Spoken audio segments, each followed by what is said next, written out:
Hi everyone, in front of me I've got POCO F8 Ultra, and let me share with you how to change the languages which are associated with AI subtitles.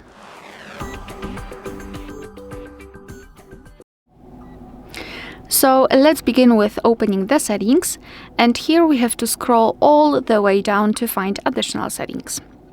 Then let's scroll down again and find AI Subtitles, and as you can see here in the features, we've got the sound language and target language. So by tapping on sound language, we can change the language from which your device will detect, let's say, and show you the subtitles. So you can choose it from the list. I will stick with English. So just tap on the option and then tap on confirm, and then target language. So the language into which your device will translate the subtitles. So after tapping again, you can choose it from the list. So let me pick Polish. Just mark it and then tap on confirm.